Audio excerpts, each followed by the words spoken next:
Mas masarap ng chicken ng KFC sa Weyburn kaysa sa Regina. Kaya nga.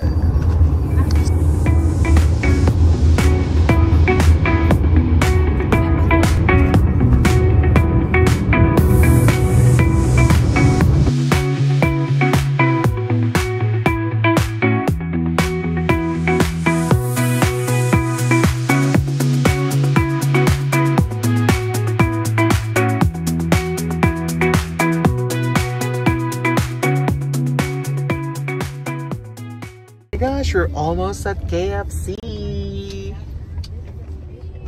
Is this the right KFC?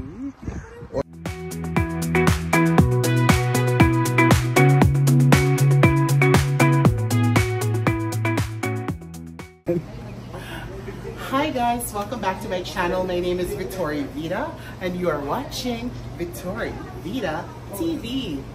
By the way, today is a very special day because we get to experience the Weyburn KFC buffet. And I'm like so excited. Why don't we give it a try? Yeah. Let's go! For the low price of $20. Just honor sa KFC buffet. I didn't eat my breakfast. Me too. Yeah, kumusta naman ang fried chicken sa Weyburn? Iba ba ang lasa sa ano? Masarap siya, masarap. para sa price. Oo, for the low price, no? $20. Sige, Daryl, okay lang yan. Sulit. Huwag kang ma-pressure. Mas masarap ng chicken ng KFC sa Weyburn kaysa sa Regina. Kaya nga. So, Ate Rowena, how are you? How's your chicken? Sarap siya, di ba? Sa South. Puro arena. We're trying out the nachos and the corn. This is my favorite. And the fries, of course. Wani, how's your KFC buffet? Flexitarian kami ngayon.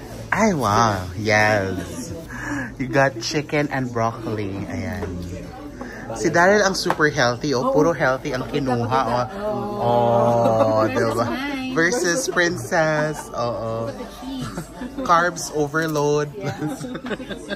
So they gave us some double deep fried chicken. And let's see how it tastes. If it tastes better than the regular deep fried chicken. Huli. Kumuha ng gravy. Did their survey and they gave us some s'mores brownies. And Wani has finished her s'mores brownies. Was it good, Wani? Was it Wani approved? Tastes like s'mores. Wow.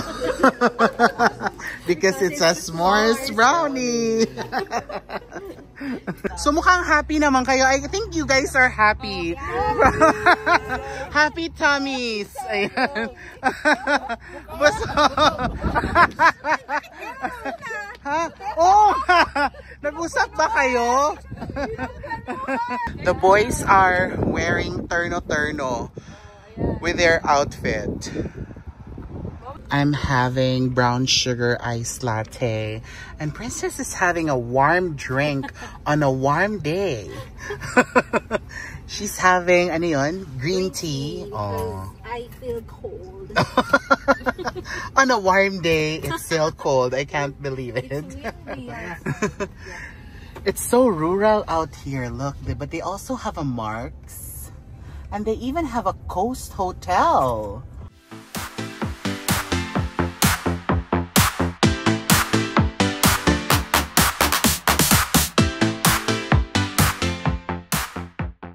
Welcome to Nickel Lake. Just setting up the duyan. Nakakatakot. Ano ba ang weight capacity niyan? Eh, paano 201 ako? Ay, joke na. Sige. How sturdy this Canadian Tire hammock is. So, it's nice.